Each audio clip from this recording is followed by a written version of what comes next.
the Sydney Roundwood.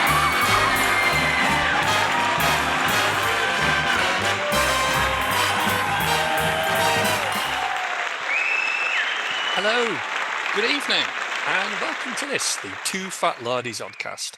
I'm your host, Sydney Roundwood, and today I'm joined by the two men at the very heart of lardness, Nick Skinner and Richard Clark.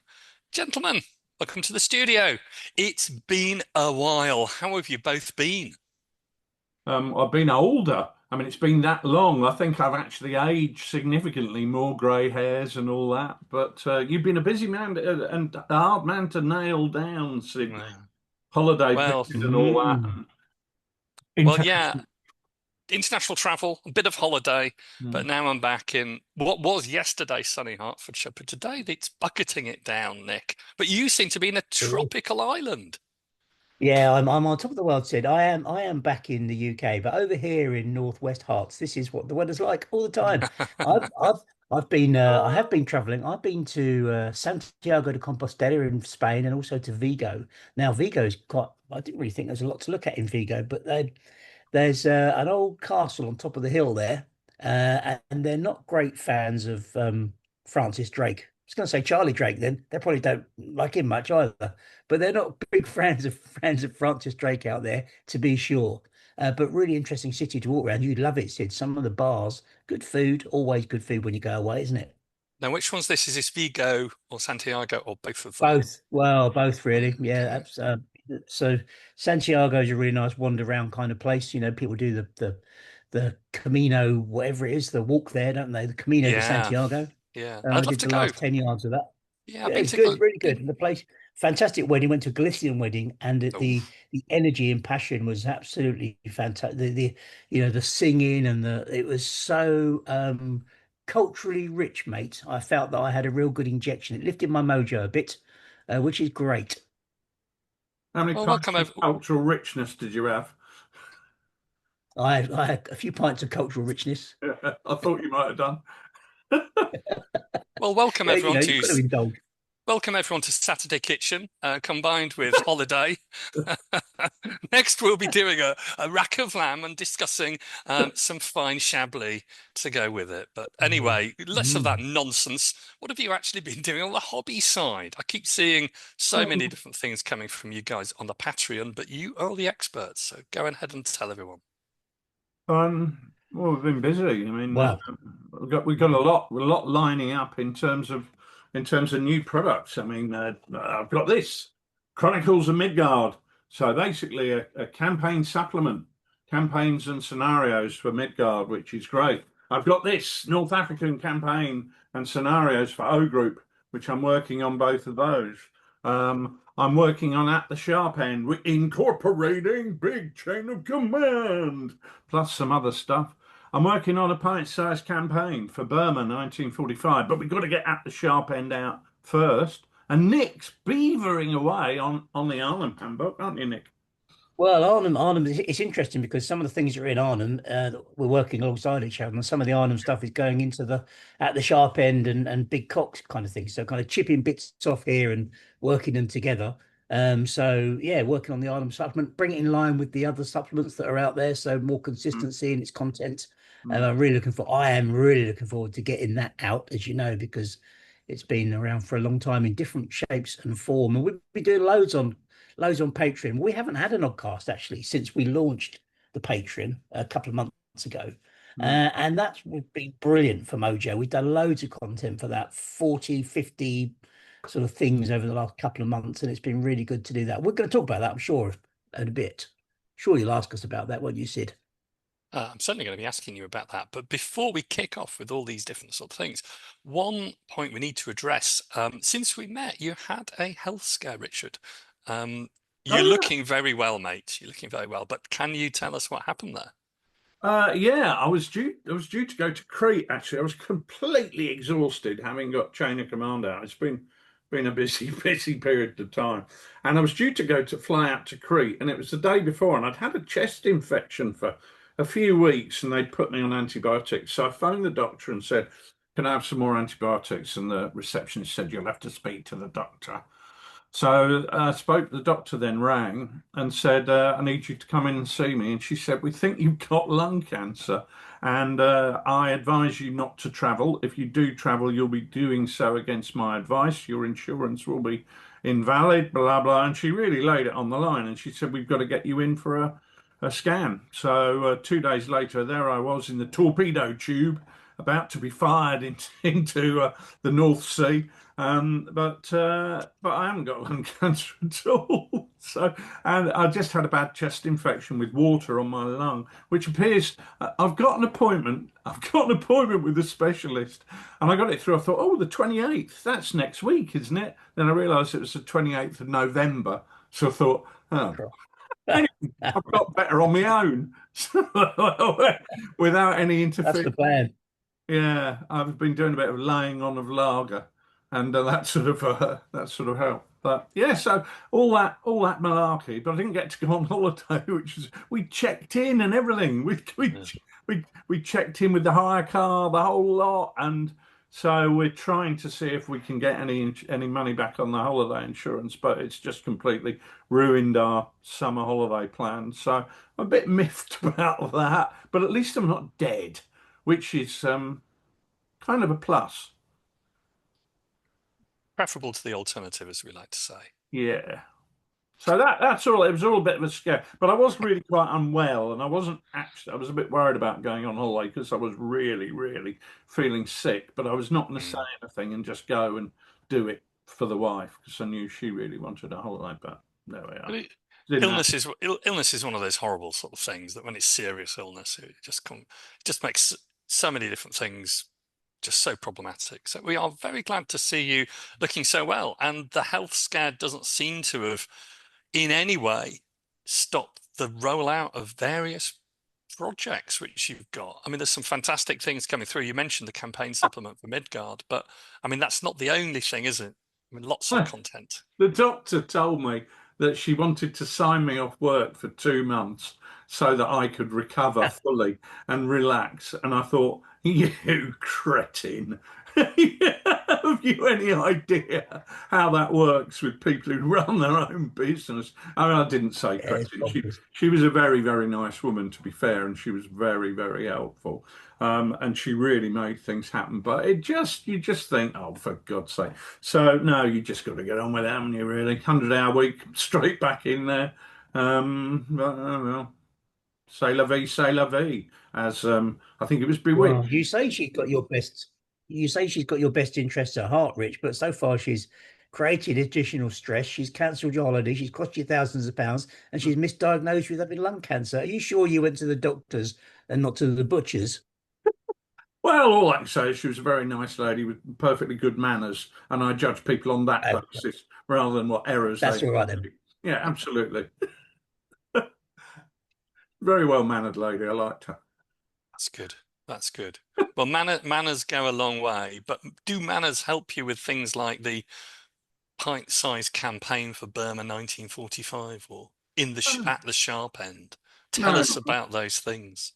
well, Burma 1945. We play tested the campaign at the club a couple of times. Actually, Sid, we did the very British Blitzkrieg. It's the road from Rangoon. It's after the battle for Mekhtila and the fall of Rangoon, where the British have got maybe 4, 5, 6 weeks before the monsoon comes, and they're attempting to drive rapidly south because they know that once the monsoon season arrives, that's it, campaigning's out the window. So it's a really, really exciting thrust southwards by a combined arms battle group.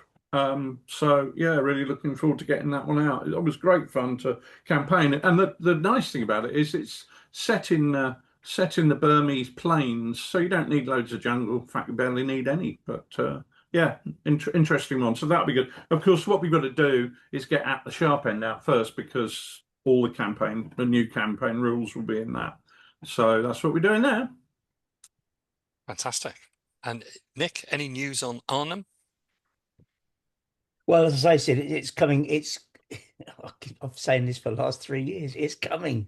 Okay, it's like 30 core, but it is at the stage now where we get these bits out of the Arnhem supplement. So, for instance, Yeah, one yeah. of the things I had in the Arnhem supplement was a reduced strength platoon generator that we were going to have in there for Arnhem. But actually, talking about it with Rich, we think actually there's more that makes more sense for it to go in the kind of at the sharp end, big chain of command type model because it can apply to other theatres too. So we're kind of bringing these things together in unison now. To, as I say earlier, not the bits of one to make them. To make them bedfellows more comfortably. What are you doing an emu impersonation there, mate? Yeah, What's happening there? it's a naked sooty. What was What that? What are you was doing? that, Sooty? It was hello, sweep. It's no, I was putting my hand up so I could speak. Yes, I It realise was not that. a Yes. naked glove puppet. Right. So I was just going to say yes. I mean, we Nick and I have been working together because again, it's important to get the Arnhem handbook compliant with at the sharp end. So the two things go together like a pint and Castella. And the other handbooks. Yeah, exactly. So yeah, we're kind of in tandem on that, and that's moving forward. That's very good. That's very good. And the Patreon channel, I mean, I think this is the first Oddcast that we're meeting since you started Patreon, or maybe Patreon. Viewers, please let us know which is the correct pronunciation. And I'm a member, so I'm getting a lot for my £5 a month. I've really enjoyed it, actually. I think it's been excellent. It's been really good. Um, it's in little bite-sized chunks of what people are posting. And I've really enjoyed what you've done so far, but let us know how you think it's been going and what you've got planned. Well, It's been hmm, really exciting and refreshing. It's really reinvigorated my mojo actually as well Hmm. to have that kind of mandate to get stuff done, bring forward stuff that people want to watch, listen to, enjoy, consume in whatever way, and it just gives us the time and space to do that. And the content we've been able to put through in the last, well, however long it is, I don't know what it is now, 10 weeks, 2 months, I don't know, 2.5 months, something like that. hmm, It's getting better and better. We started off when we're still very amateurish, but the things we put out, we recently put out a reading room where Rich and I are reviewing books, and not only reviewing books, but also giving members of the patron a chance to win one of the books. We've got somebody lined up to come to Lard Island on an almost all expenses paid trip. We drew the winner of that out the other day. We've done our first call to the bar. We've got our "Are you up for it?" challenge that we've set each other. There's loads of stuff going on there, and in between that, there's articles on chain of command and how to play chain of command and tips and tactical advice in chain of command, that kind of stuff. So there's stuff there to enjoy from everybody. It's been really good fun to put it together. Nice for us to do stuff together. We don't often get to do stuff together, actually. hmm, hmm, Rich has been so busy doing Risevitz hmm. stuff that actually, we don't come together that much to do it. And this has brought us back together. We've even filmed, Sid. I'm Uh-huh. sure you would have seen it. We've even gone back to the Jean Bleu Gap. I've Oh, overcome my phobia of ornamental walls, and we've got back in the show, back on the table to play some Jean Bleu Gap, and that's been really good fun too. What are your thoughts on That's it, my esteemed chum? that's John Dugat is just about to go live for our free members as well, because obviously Nice. some of the stuff that we've got on there is exclusively for our supporters on Patreon, but some of it's going to be there for all the members, and it's a great repository for putting stuff in one place where people can go to. The way I think of it is it's a magazine. It's an online magazine Yeah. in the most classic sense. It's a smorgasbord of content. Some of it will be written articles where we're just giving our thoughts on certain things. Some of it will be videos. So I mean, we've done a piece on organising games days for people who've never organised a games day before but are thinking about it. And we interviewed and talked to about half a dozen people who've organised different games days and said, "What are your top tips?" mm, Which came out with some really interesting stuff. I thought we've got I'm doing a project based on Panzer which is hugely multifarious. So I mean, I'm looking at the research. We've just done a program talking about what books I've been looking at for the research, where that's got me. There's a program lined up for next week where I'm assembling my forces, and I talk about how Panzer was organised both in terms of Panzer Grenadiers and in terms of the Aufklärungs reconnaissance troops, so I can build both platoons. And we look at the vehicles that they've got there as well. And so there's just a huge amount of variety in there. I'm going to be running through how I select a pint-sized campaign, how I put a pint-sized campaign together, how we design scenarios. Nick's working on a sharp practice project in tandem, which is based on the Tex-Mex War, the Taco Bell War of 1836 or whatever it was.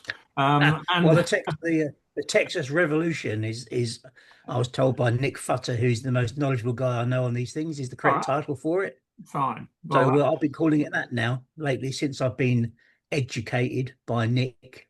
all right, And not that's been really most. good fun. See, a very different chain of command because it's a Mm. sharp practice is obviously a different chain of command, but also you don't have to go into the same depth. What we're looking to do with sharp practice for Texas Revolution is not quite as intricate, if you like, in terms of its research as Panzer.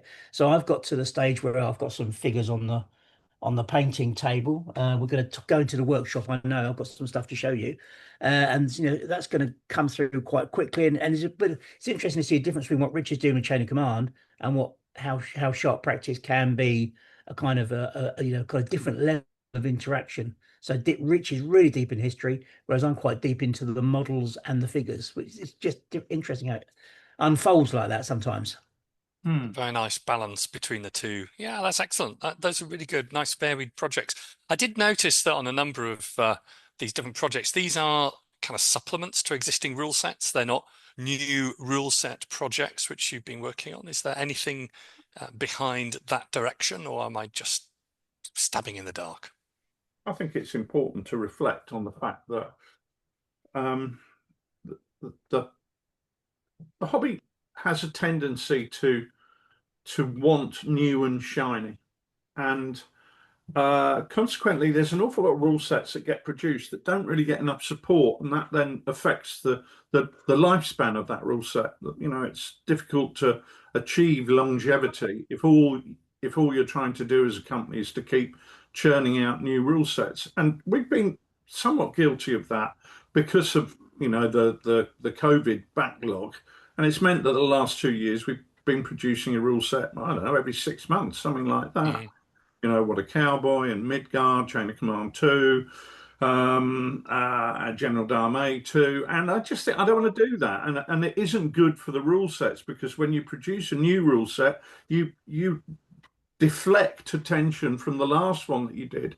And the rule sets that we design, they're not there for a 5 minute throwaway period. We want people to be playing those games in 10 years' time as they were with Chain of Command and as they will be with General Dame and they will be with Midgard. So what we've done is taken a conscious decision that we're going to shift towards supporting the products that we produce rather than producing new rule sets just because people expect us to.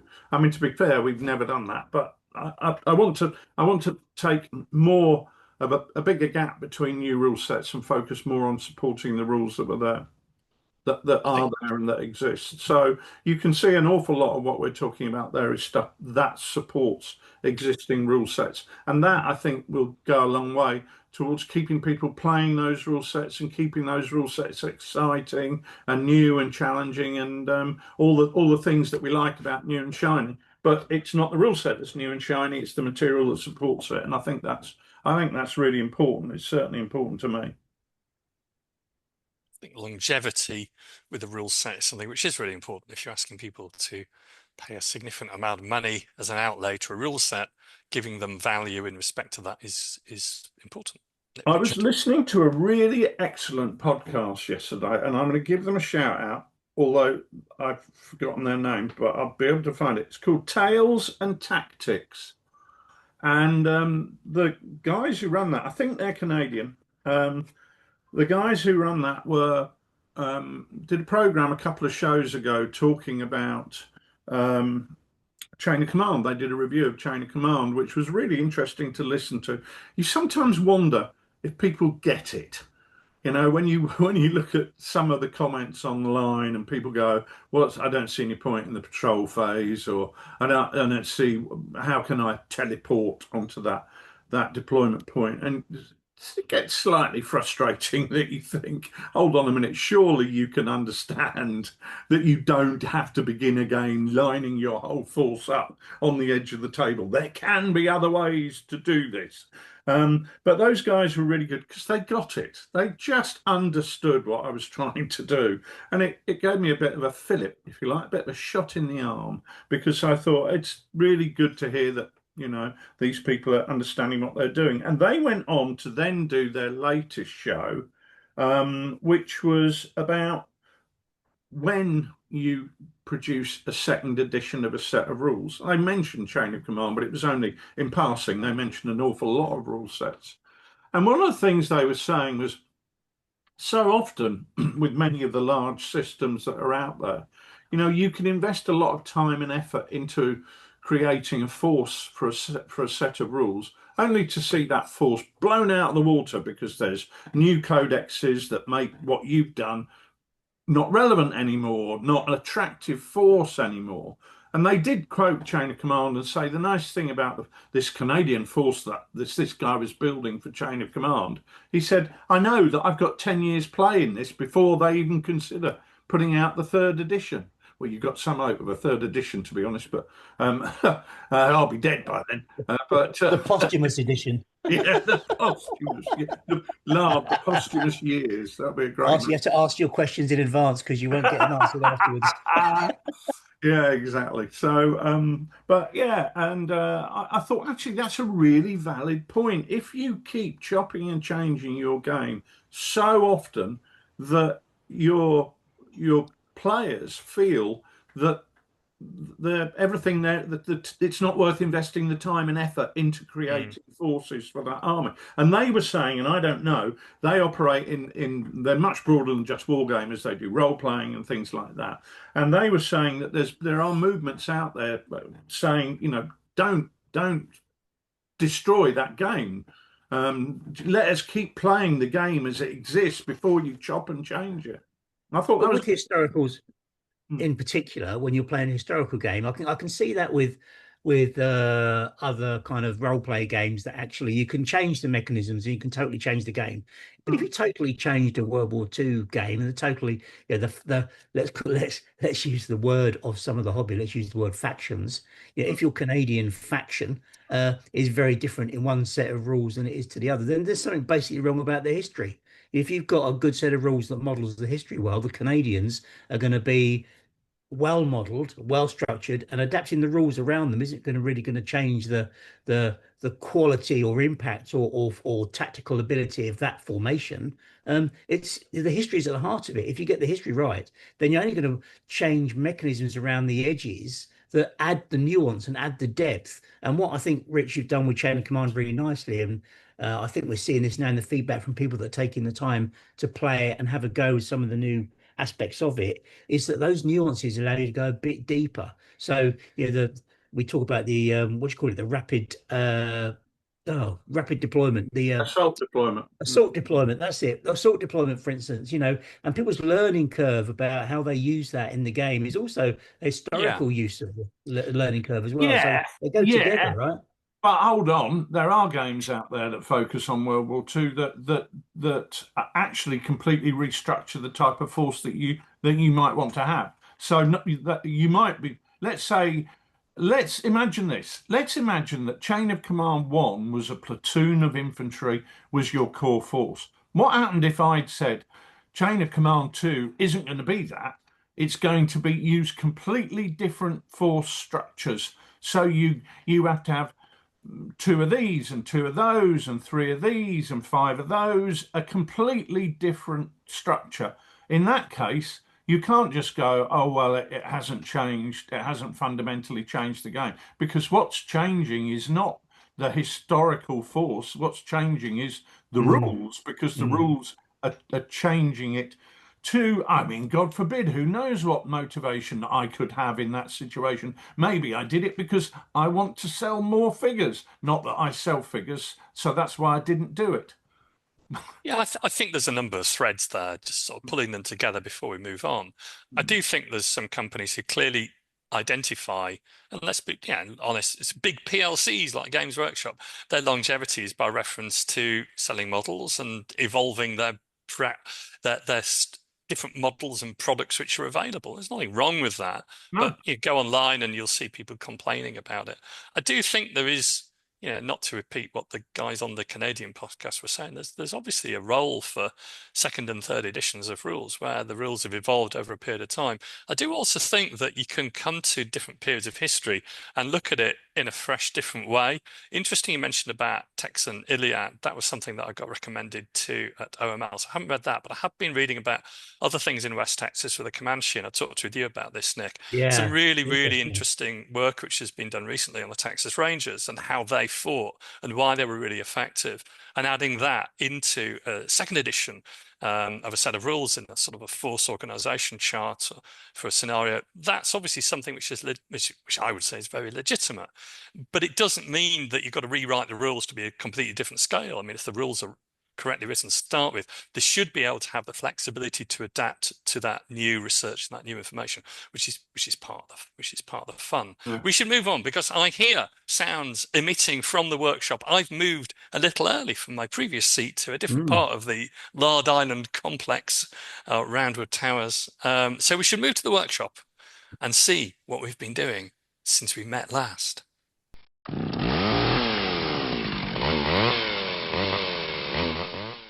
Well, this looks like a hive of activity. I can see buildings in the corner over there and huge selections of 28mm vehicles over here.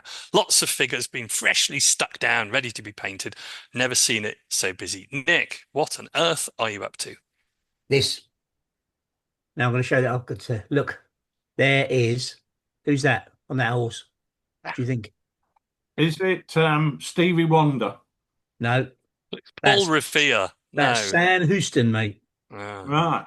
Yeah, so wow. I've got my Texians and on the table at the moment. I've got you know what it's like when you start up here. You buy some figures, and then you buy some more figures, then somebody sends you some more figures. Then next thing you know, you've got more figures than you ever wanted. You ever thought you could paint. So I did a thing on the Patreon about what I was going to do for my force for Texians and Mexicans, and I laid out this really sensible structure of 4 units of this and 2 units of that and 2 units of horse.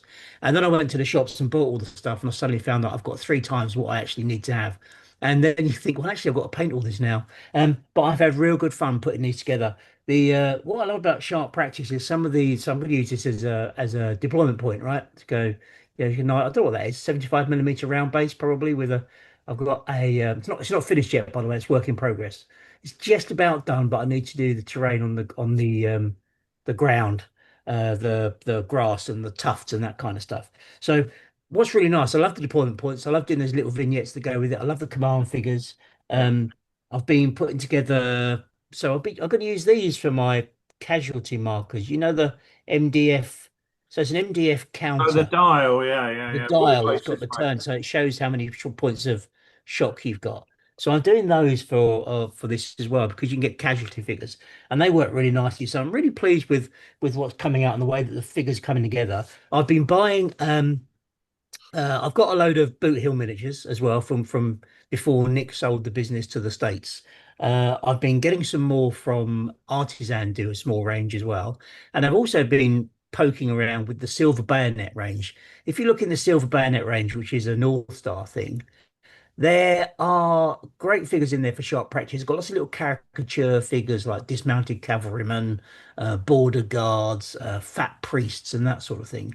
And I was going through there, buying a few packets of those, and thinking which ones of these can I apply for the Texas Revolution. So I've got some of those in there too. They've been really good fun.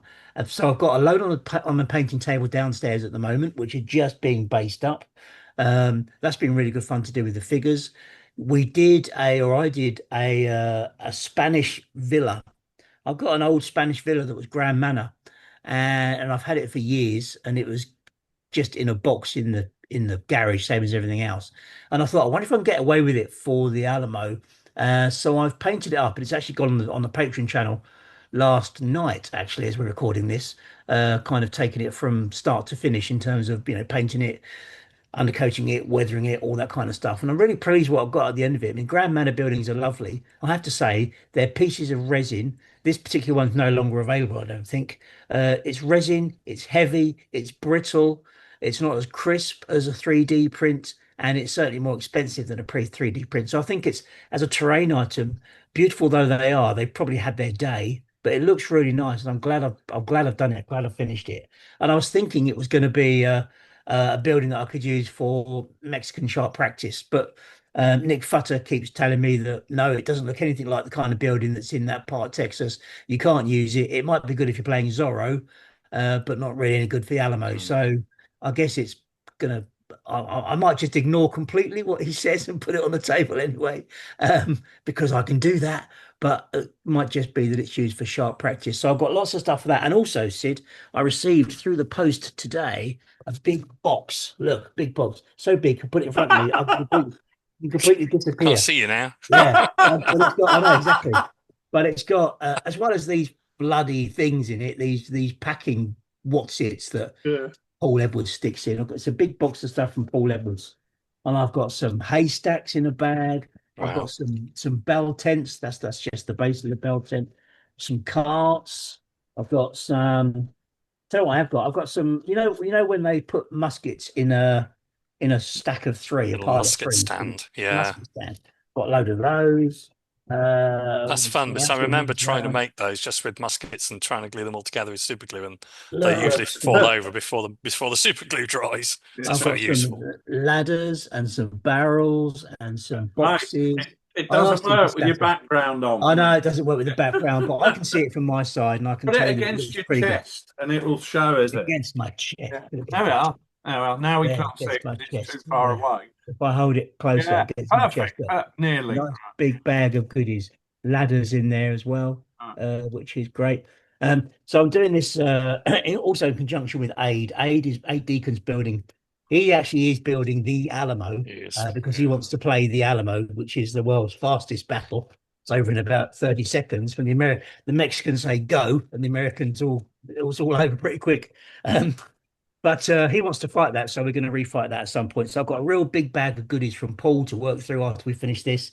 And yeah, I'm back in the workshop, big time, Sid. I've got some winter Germans that I'm working on as well, waiting to go through. I've still got some Arnhem stuff to come through. I saw some photos last night that I'm not allowed to share because they were sent to me in confidence. But Paul Hicks has sent me some photos of some Germans that he's doing for Arnhem, and they look lovely. Um, He's got a Postum gun, which he has shared pictures of online, which looks great as well. So I'm really quite full of it at the moment, Sid. And my paints are drying out in the heat, same as everybody else's. But I'm using your wet palette, mate, to keep them alive for a little bit longer in between painting sessions. So all good. The workshop here is buzzing. That's well done. Yeah, wet palettes do help in hot weather. If anyone in the universe hasn't yet tried them, I'm a big proponent of them. I think they really work well. Richard, you've been very patient there, apart from laughing at Nick and his ridiculously large box. What have you been up to? I think vehicles is probably the word. Yeah. Grease is the word. Is the word that I've heard. Axle grease for my Panzer vehicles. I've got, like you, Nick. I've had a huge box of stuff coming through from Paul. What I'm doing is I'm doing a Panzer Grenadier platoon for Panzer, but I'm also doing the Aufklärungs platoon. So the Panzer Grenadiers, I'm fully equipping them with SDKF said 251 half tracks, three of them in the platoon, and the command half track is a Whoa. beauty. It's an SDKF said 251 stroke 17. In the early war, they would mount the 37 millimeter anti-tank gun on the 251. In the late war, they're mounting a bloody great 2 centimeter cannon on it. And Paul's done a version of that for me, which is winging its way to me at the moment. So that's brilliant. I've also got all the little 250 half tracks for the Aufklärungs troops. Interesting thing, their platoon comes with a 250 with a 75 millimeter Stummel gun on it. That's Yeah. part of the Aufklärungs platoon. So that'll be super sexy. And I've also been doing loads of supports for Panzerlehr. Well, not doing them, getting them ready. So I've got Pumas, I've got Guerrillas, I've got 8-wheel armored cars with 2 centimeter cannons, all sorts of bits and pieces. So I've been assembling all sorts of stuff. Hold on a minute. Let me hold something up to the camera if I can find it. Hold on. Don't fall off your cloud, mate. I know. That's the problem. Right, hold on a minute. They're really nice. Those 20 mil cannons, though. I'd be interested to know how rigid the barrel is, because it would worry me. A 3D printed 20 mil barrel could be a bit thin, I Can't you just reckon. replace it with wire? I mean, I would have thought Well, everyone it's just it's got replaces the them little with wire. cone on the end, though, Sid. I've But actually can't you got, just get Rich. the little cone and drill it out and put that at the end of the barrel? Yeah, well, Sid, Rich, I've actually got metal 20 mil cannon barrels that I got off eBay a couple of years ago. So if you do want to I'll replace have it them. with a metal barrel, I'll have them. you could take that. I'll have them because you're right. I mean, the thing I do find with 3D printed stuff, it's nice, but sometimes things like individual weapons can break, which is the old plastic story. But anyway, I've been buying these. Look at these. These are easy. Look, German Yeah, stowage set one, yeah, German stowage set two, and yeah. just buying all those sorts of stowage and bits. 156, so mate. They are, but you can't tell when you put them on a vehicle because, of course, my vehicle's a 1 to 50 scale Yeah, yeah, yeah, yeah, because yeah. I prefer size is important and all that. Absolutely. I've gone with that. So I've been assembling all the bits and pieces there to add on to those vehicles. So I'm getting them ready. But I've got my figures on the painting sticks ready to go, ready to start painting them. So I'm looking forward to that. I've also been assembling a sharp practice force because why Mm. not? And I have been looking at silver bayonet for some of my French characters because Yeah, nice. force I'm going to do. I don't know whether to tell you this because this is so exciting. It might make you wet yourself. It's French voltigeurs in Spain, but their job is to patrol the highways and byways, making sure lines of communication are held open, working in tandem with some Spanish contra guerrillas who have been recruited from the area around Catalonia and the Basque region. Mm. So just really quite different. And I like the idea of having a campaign with Captain Richard Fondler and the men of the California Highway Patrol, not no Catalonia Highway Patrol. Catalonia Highway Patrol. Yeah, well, the man of the Dick Fondler and his red coats and green coats working with Spanish guerrillas against this French character whose name Definitely. I'm still working on, and his contra guerrillas up in the mountains. I think it could Do be they really super sexy fun. do they have very tight trousers? Yes, you can see their castanets. That's what I always remember Yeah, from Chips. I Oh, know. I I thought see. you were talking Yeah. about contra guerrillas, not California Highway Patrol. Most people, You had me at Chips, I'm afraid. I think most people remember the motorbike, Sid. So it's interesting that you should remember the very tight trousers. It was You might, it you was a might be, fully engrossing experience you and a might fine be thinking program. about the motorcycle cop from Village People, Sid. Yeah. He had very tight trousers. There were so many. But you're right though. You're right though, Rich. Silver Bayonet has definitely got loads of figures in them. Yeah. They're quite expensive though. I had to, when I bought them, I had to kind of wince as I pressed the buy No, I now button. disagree. I disagree actually, because they're fine figures. They're Mm. beautifully well cast. I mean, all of those figures which are done by North Star Miniatures. No promotion here, but well done. They are really Yeah, well, I nice. got all my But They're lovely. artisan from them. Really nice figures. prepared But to yeah, pay a little more. Prepared they to pay a are little more. they're slightly bigger than Mm. Perry's, but Yeah, they're the character figures. They are yeah, the big men, yeah. literally. They're bigger. But Yeah, I don't get me wrong, Sid. I love them. I mean, that's why I bought them. But I just cause sort of gosh, per figure, this works out quite expensive. But you just have to bite it for the force you want, don't you? well, the thing is that it's designed for a game where you have half a dozen figures. So I mean, it doesn't bleeding matter. Oh look, I bought my whole army for 20 quid, or I have no idea what. Yeah, yeah, So you go, oh yeah, that doesn't really matter. If you were if you were refighting Waterloo with those figures, you'd probably end up bankrupt if you paid that much per figure. But you're not going to do that, are you? Well, I don't know. I find with my Texians that, I started off with the idea I was going to keep it small, but then as I look at the number of figures I've got, I could probably refight the Battle of Waterloo with the Texians that I have now. There is a really interesting point there, and we must move on, but it's a point for Yeah. another Mm. campaign about legitimacy. And it's something that various people have said things over the last couple of years when they've been working on these smaller games. Legitimacy. Is it more legitimate to have a game which has more figures on the table? That's the question in itself. But I think there's a good question there, isn't there? You started off really small with the Texas Revolution, and now you've got more and more figures. There's a bit of a war game as Magpie there that you Yeah. put more figures because you can, and there's an activity there which is enjoyable, the purchasing. But there is also a legitimacy. I'm doing a war, a revolution. I'm going to need more than 12 figures. And there's also a feeling that a smaller skirmish is well, it's a mere scuffle, one might even say, as opposed to a battle. There's a legitimacy point there, isn't there? We should come back to that on a different time, perhaps. Yeah, no, I think you're probably right there, Sid. It's nice to think, that the great thing about shot practice is you can play it with about 40 figures in total. Mm. And then you look at your 20 figures on one side, you think, oh, there's so many more units that I'm not representing that I'd like to get, and what we want to do is replace and get some of that color on the table, isn't it? So you say, well, actually, I've got those core units, but I'll supplement it with a bit of New Orleans Greys, or I'll get some Tejano, to mix it up a bit, and you kind of grow the range grows, and your game options therefore grow with it.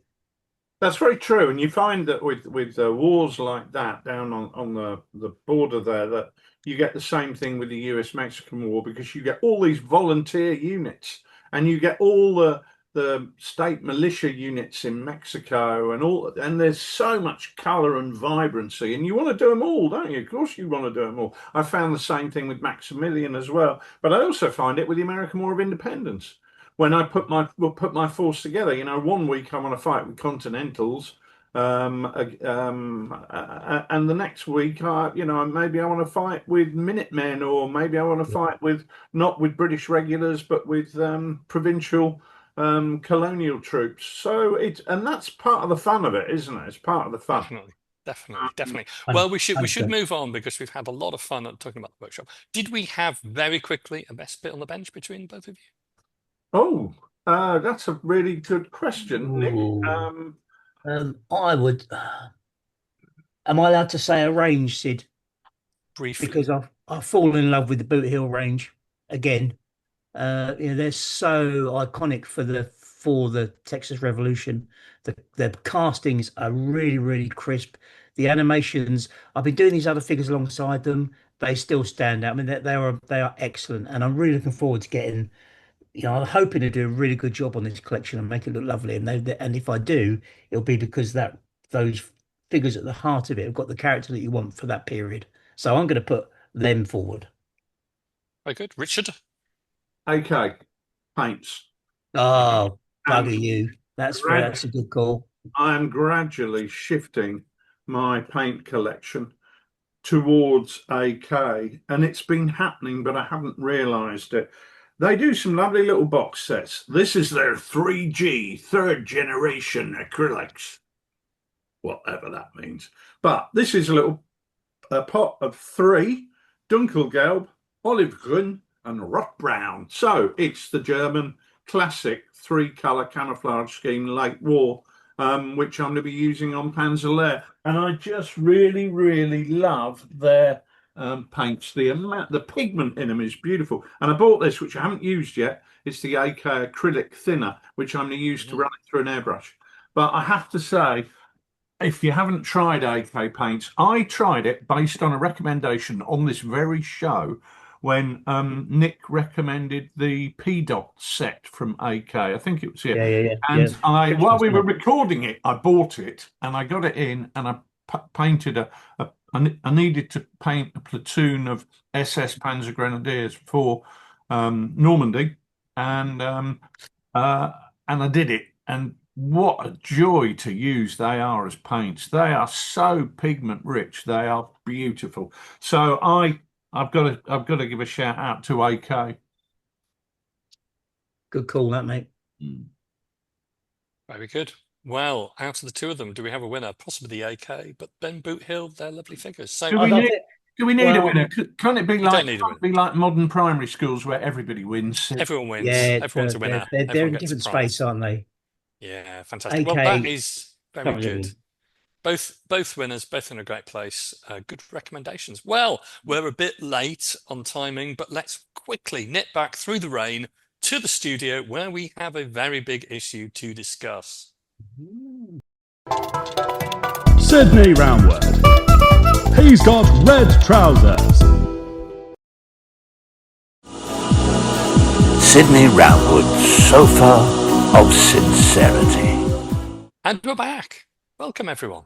So here we are on the sofa of sincerity, and big issues are very much the sort of thing that we discuss on the sofa. There are not often times when we see a really seismic change happening before our eyes. Those types of changes are really difficult to see. So the development of mobile phones has been a game changer, but it took 40 years to go from that huge brick phone first got in 1984 or whenever it was, to go to the handheld computers that we have today. Artificial intelligence, on the other hand, has been in the air for some time, but its arrival and the reality of what it can do has been incredibly fast and is potentially changing the face of the world we know beyond recognition. So it's a huge opportunity for some people, but a huge shock sometimes for the same people as jobs are changed and lives altered beyond all recognition. And in the hobby, we're already seeing a little bit of the pushback against the use of AI generated art in Wargames rule sets. So I thought it'd be a great opportunity for the three of us to discuss just what impact we've seen individually and how we see the future of wargaming with AI. So Richard, I provided you, and in fact Nick as well, with two crystal balls for this exact purpose. Ooh. Richard, looking into the crystal ball provided by Roundwood Towers, what do you see for the future of wargaming with AI? I was wondering why I jingled when I walked. To be honest with you, AI really has leapt out of a tree and landed on my head, rather than snuck up on me, because you hear about it, or I was hearing about it last year, and people going AI, and you think, oh, I don't really know what that is, and then they're going, oh, AI is going to lose people's jobs, and then you still think, I don't really know what that is or what that means. And then somebody showed me, I don't know, a year ago, look, I asked ChatGPT to write me a set of rules. And they did. And I looked at them and they were bleeding awful. They were effectively just a big mishmash of anything else that was out there. But they didn't really have a coherent theme. And I thought, well, my job is safe. My work is not yet done here. But suddenly it's become a real issue, hasn't it? I mean, I'm starting to hear about people, actually real people who you know, losing their jobs because ChatGPT is doing their job cheaper, well, for free, I presume. Nick was telling me, Yeah, I was yeah. saying, Let me tell you about my relative. yeah, We're out in Spain for this wedding, and the guy who's getting married went to live in Spain because he's a translator, Spanish to English, obviously. And obviously, the translation market is completely destroyed by AI now. Everything is translated by AI, not by humans. And so he now works as a set designer for a fashion business, making mock wardrobes and things. That's how things change, mate. which is fine if you've got the skills to make mock wardrobes for a fashion design business. But if somebody said to me, Clarky, AI has just come up with Chain of Command 3 and everybody's ditching 2 because they much prefer it, I wouldn't think, I know what I can do. I can make pretend wardrobes for a fashion company. It wouldn't, I mean, what would I do? I think I'd probably head down to Beachy Head and throw myself off the cliff. It would just about be the only career option left. Is it Well, really how do you know? the How do case? you know? But that's not really the point, though, is it? The point is that things have come on very quickly in a very short space of time. If we're having the same conversation at the end of the pandemic, when we started doing these podcasts, virtually, I think most of us wouldn't really have thought much about AI at all No, because we wouldn't really have seen it. At no. least we wouldn't have seen it in the form that it's packaged at the moment. But AI has sort of been with us in a way for a while. I mean, how many of you have photo manipulated your photos? So on Photo or on whatever else is the photographic Picasa app of your choice, Richard. Really pertinent point, really pertinent point. And I'll tell you why, Sydney, because I was doing some design for the new cover of At the Sharp End, and I showed it to our chums on Patreon and say, what do you reckon to this? And they said, oh, I like that bit. Can you add this bit in? And I went away and I added that bit in and I came back and they went, oh, yeah, we really, really like that now. But I was doing this all with photo manipulation. Now, there's been a case in the last week, or week or two or whatever, which has only come to my attention in the last week, where apparently there's a set of rules knocking about at the moment which has used AI to generate the images. And that apparently has rattled a lot of people's cages. And it did make me think, well, here am I, because what I was doing was I was basing my cover for At the Sharp End on a historical photograph. And what I was doing was I was taking that, I was adding to the image. So I'll give you an example. The guy's firing a Bren gun, but you can't see the front half of the Bren gun because the muzzle is in smoke. So in order to, and that was one of the things that people said, oh, you ought to be able to see the front of the Bren gun. So I went and got an image of a front of a Bren gun and added it in and slightly manipulated it in order so that the angle it was correct. And I made some adjustments and I put a muzzle flash coming out of the end. And I also, because we've got the full Adobe suite here, so I can go into Photoshop and I can take a picture of brickwork.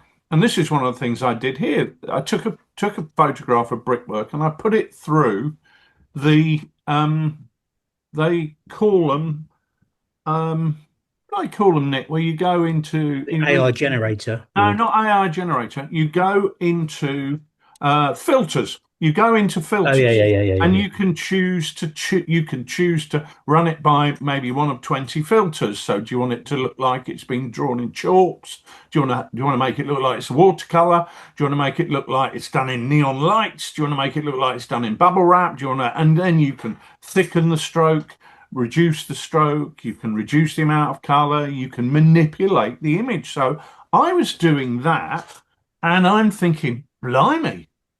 Am I using AI when I'm doing this image manipulation in order to create the cover of At the Sharp End? Because what I could just do is pay for the license on the basic image, which is what I've done, because I'm going to use that image. I can go to Shutterstock or Alamy or one of these online companies that sell you a license to use that image, and I can use that. I can pay for that and just put it out as a black and white image, and just focus on getting the graphics right for the title and this, that, and the other. But I quite like the idea of doing this and making this image look prettier, making it look more like a Commando comic type image. And I'd sort of achieved that. And then I thought, oh, I felt that what I'd done was me creating a lot of that art by taking images. So some of the brickwork, the brickwork was a bit unclear in the picture. So I created layers. I collect images of brickwork, concrete, trees, cracked earth when I'm about, so I can use those images in our rule set. So I own those images.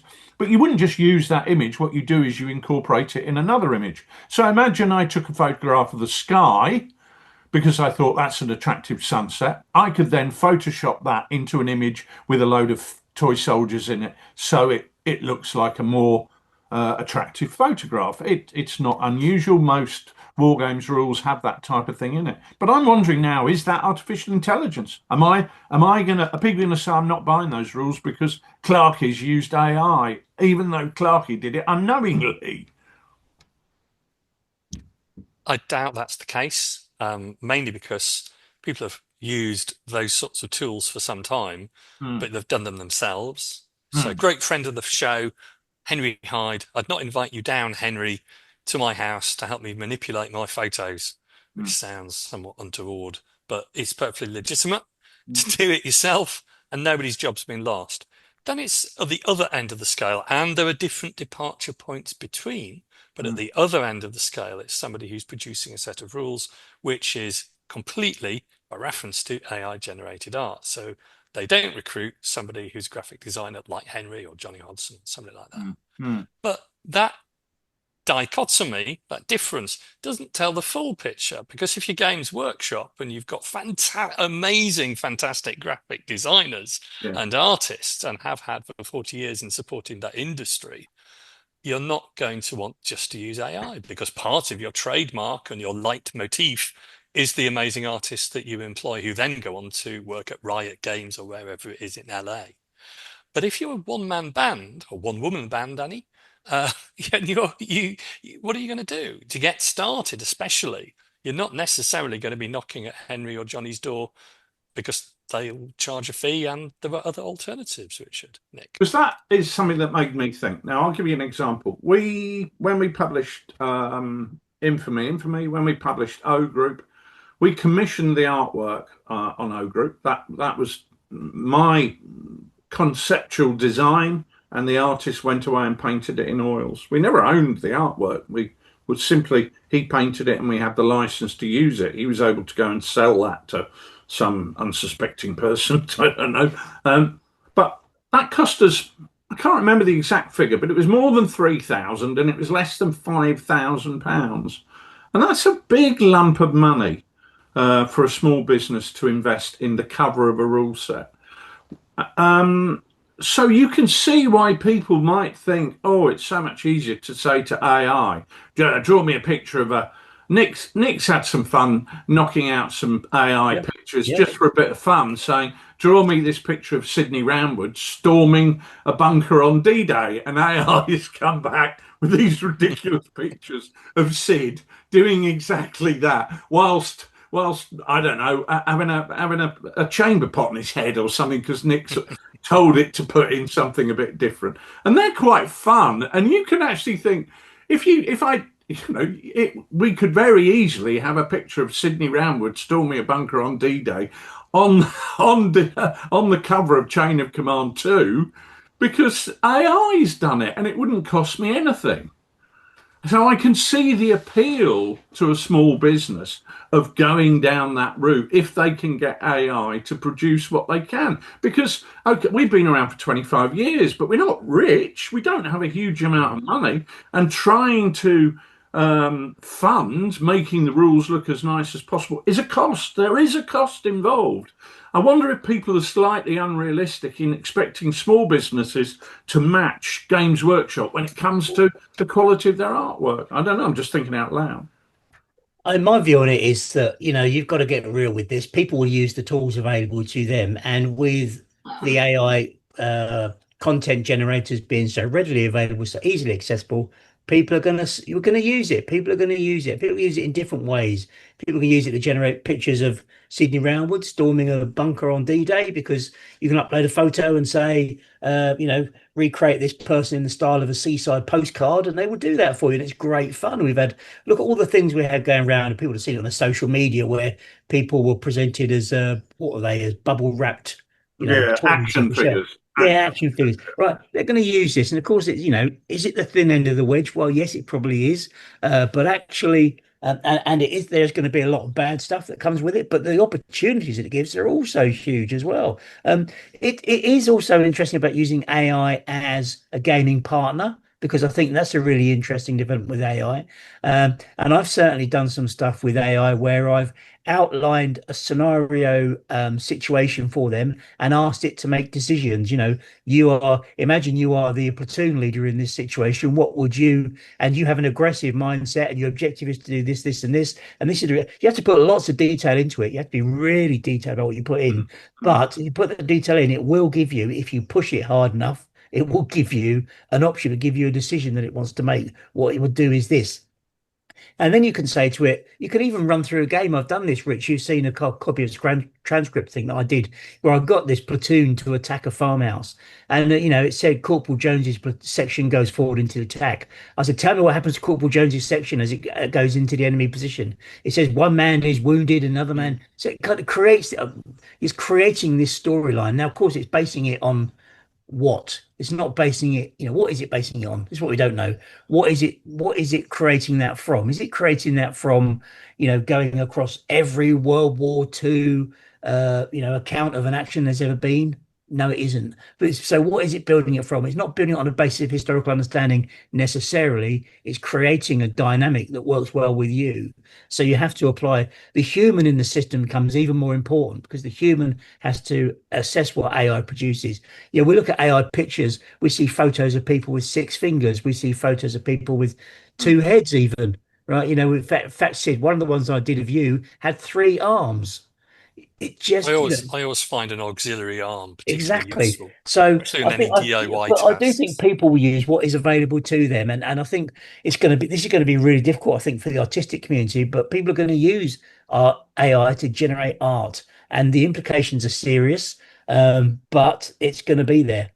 There was a book released, I think it was last year, it might be the year before now, actually, on Pearl Harbor, and the publishing house had used AI generated image, and it showed Messerschmitts, German Messerschmitts. Oh yeah, it's a book attacking- cover. It was a book cover. on the book cover, and it got past the editors, who obviously aren't military historians. And That's it's really that's it.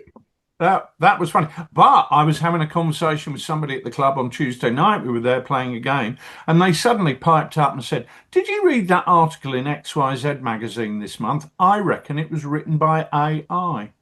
And somebody else said, "I thought that as well." Now, I hadn't read the magazine, I hadn't read the article, so I don't know. But I thought it was interesting because That's interesting. Yeah. because you hear about you hear about young adults at university getting their dissertation written by AI. Mm. But Well, where's it going to stop? it will give you what you ask it. So if you say to it, write me a war games set of war games rules, it'll write you a set of war games rules, and it'll probably look a lot like a combination of Chain of Command and Bolt Action, probably, because it will take what it finds online and reproduce it back out. So it's not novel; it's mixing the pot, not the Derivative, novel isn't it? aspect. The stuff I've seen, it's all derivative and it's all bland, and it doesn't push any boundaries. So Well, there were Well, choices it's here, set though, to aren't do there? that. Don't forget, it's not set to create something new necessarily. It could be the switch could be changed and it could become more innovative. Sorry, Sid. I mean, all of these are choices, though, aren't they? I mean, we're getting away from the original idea, which is AI art used for commercial purposes. I mean, that's, if I was to produce for much beloved small scale war games some AI generated art, I haven't done that, but I did think about it. But instead of that, for the Japanese sword is drawn, whatever we're going to call it, I used some manga comics, some well-known manga comics, which were photocopied, or actually I put them on in a PowerPoint and put them on the cards. Could have used AI art. Nobody's going to be bothered about that. It's the use in commercial functions when that has an impact on people's real world jobs. I think that's the pressure point. It's not whether AI is good or bad. I mean, it's another tool, isn't it? I would say based on the AI that we have available to us, not as TooFatLardies, but as a community of gamers, they're kind of generally available, publicly available things. They don't create, say that image of you on D-Day. It doesn't create historically accurate. It's not historically accurate enough. No. You create it and you look at it and say, well, what gun is that supposed to be? It's a Yeah. it's a cross between a brain gun and something that you see in Star Trek. So it doesn't get it historically accurate. You ask it to produce historically accurate uniforms, it can't get it right. It doesn't do it. It doesn't understand it yet. And the yet, I think, is the big thing. That's Because the worry. it's gonna come. It is gonna come. Yeah. You do wonder if society is going to be run by AI and humans are going to be left doing the manual jobs that require physical input that AI cannot do. But then, of course, I say bring it on, mate. Bring it on. Let them do it. You just want to sit there and eat burgers all day. Robots will do that manual stuff, won't they? So what are we going to become the Eloy? Yeah. And the AI Morlocks are going to summon us once a day, and the gong will go, and the big door will open, and we'll go sheep-like into the cave, because we're purely kept as food sources. So are we back onto the Saturday Kitchen or something? No, I'm talking about H.G. Wells, the Time Machine. I know. Look, I don't think that navel gazing about what might happen in the future, which is always different to what people predict, is really helpful. I've been rereading one of my favorite science fiction authors, William Gibson. Some of the books from the 80s that he did in the cyberpunk, he kind of invented cyberpunk with Bruce Sterling, but some of the books he wrote are remarkably prescient about the world now, really, really clever, but he didn't get the idea of wireless technology. He didn't think that the internet could be wireless. There's wires all over the books. It's just really interesting how the future is often different to how many people just see it. It's similar in some ways, not others. I mean, in wargaming, I think it's a question for the commercial industry as to how they approach AI. But for every person who decides that they want to use human graphic designers, there'll be somebody else who uses AI. And then it's a question for the community as to whether they support both or one, or whether actually that is a decision point for the community, and whether people feel that they should, on social media, then identify that one is right and the other is wrong. I think that is an interesting choice. Well, that is controversial. It does make you think of the Luddites. Are we on the wrong side of the history when we say I object to AI, we shouldn't be using AI, we should ban it. I'm thinking of people breaking up those industrial machines. No, I'm not saying that. I mean, I wouldn't use AI because I'm bloody clueless and haven't got any idea how it works. And I'm fairly competent in Photoshop, so I'll just stick to that. But it does make me wonder, you've got to think about these things. But I think we have to, you're going to have to embrace it. If you don't embrace it, it will swamp you. So I'd say lean into it. Well, I'm not embracing it as a business. I'm not embracing it as a business, but I'm ambivalent about it. I'm slightly scared by it because it's something I don't understand. And from a business point of view, something you don't understand is an unidentified threat. That is a concern. But equally, I'm old enough to think, well, it won't bother me because I'll be dead by then. So it might keep you alive, mate. We can rebuild him, a man barely alive. I think it would take more than 6 million to do me up. It might have done a better job on your lung diagnosis. You might not have had to cancel your holiday. Yeah, that's very true. Well, I think that's a discussion that we can probably return to in the future. Maybe we come back in a year or 25 years and see which of us was right, which were wrong. I love your optimism. In the Christmas ball. The artificial versions of us that they will create from this footage. Well, I already look like an android, so it sort of doesn't really make a huge difference to me. You could have done your hair, Sid. It's very retro shaved at the moment. I feel a great communality with all sorts of replicants. Yeah. But anyway, enough of this nonsense. That's our big issue. I hope everyone enjoyed it.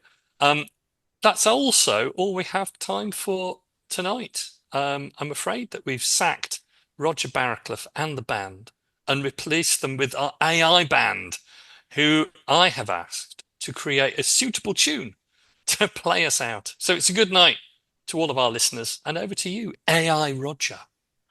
Good night. Good night. In a world of battles with tactics so neat, Sydney Roundwood, the wargaming elite. With armies at his fingertips, he conquers the board. Every move he makes leaves us wanting for more. Oh yeah, get on set, bonkers with Sydney Roundwood. Deploy your miniatures, it's time to get good. Painting tanks and strategies, the one to follow. Sydney Roundwood, war His mind is a maze with plans so grand. He'll outwit and outmaneuver, you just can't understand. With dice in his hand, he rolls the perfect score and leaves his opponents begging for more. Get on set, bonkers with Sydney Roundwood. Deploy your miniatures, it's time to get good. Painting tanks and strategy, he's the one to follow. Sydney Roundwood, welcoming Apollo. Oh yeah.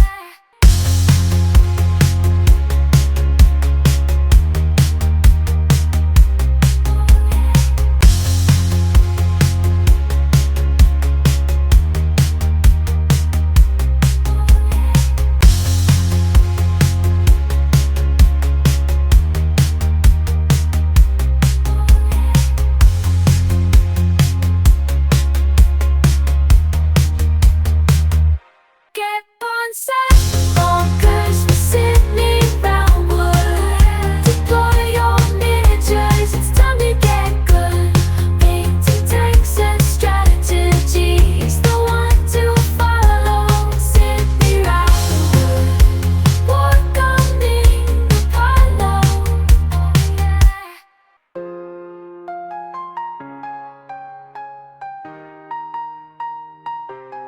Sydney Roundwood,